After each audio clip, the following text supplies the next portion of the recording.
شیخ الفضیلت سیدی قطب مدینہ شیخ العرب والعجم سیدی اعلی حضرت امام احمد رضا خان رحمۃ اللہ علیہ کے مرید و خلیفہ تھے.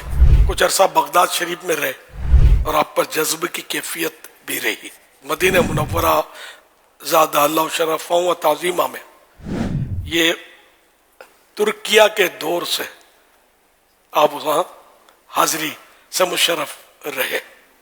پھر آپ کے سامنے ہی پھر وہ دوسری ترکیبیں بنی اور دوسرے لوگ آ کر خدمت پر مامور ہوئے. ترکیہ چلے گئے واپس ترک حضرات. اس طرح مطلب کافی عرصہ آپ جو تھے 75 ایئرس آپ مدینہ منورہ میں رہے.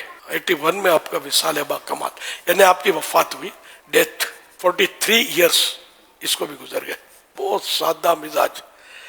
صرف جب بھی میں نے زیارت کی تو وائٹ لباس میں اور بالکل سادہ بھی سادہ ترین آپ کا لباس ہوتا تھا اور زیادہ بولتے نہیں تھے.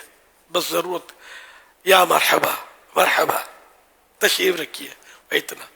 کہاں سے آئے ہیں, کتنے دن ہوئے, کہاں ٹھہرے نہیں کرتے. میں نے کبھی سیدی قطب مدینہ کو دیکھا نہیں. اس طرح بڑی بڑی یعنی کہ شخصیات عرب و عجم کے دنیا بھر سے بڑے بڑے علماء مشائخ حاضر ہوتے اور سیدی قطب مدینہ کی دست بوسی قدم بوسی کرتے تھے. اسلاف کی یادگار, ویسے تو یادگار اسلاف ہر ایک کو بول دیا جاتا ہے یہ اشتہاروں میں, واقعی یادگار اسلاف تھے.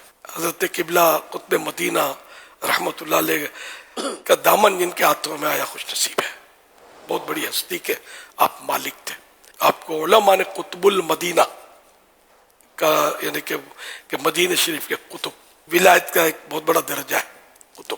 تو آپ مقام قطبیت پر فائز تھے رحمۃ اللہ تعالی علیہ. اللہ پاک کی ان پر رحمت ہو, ان کے صدقے ہماری بے حساب مغفرت ہو.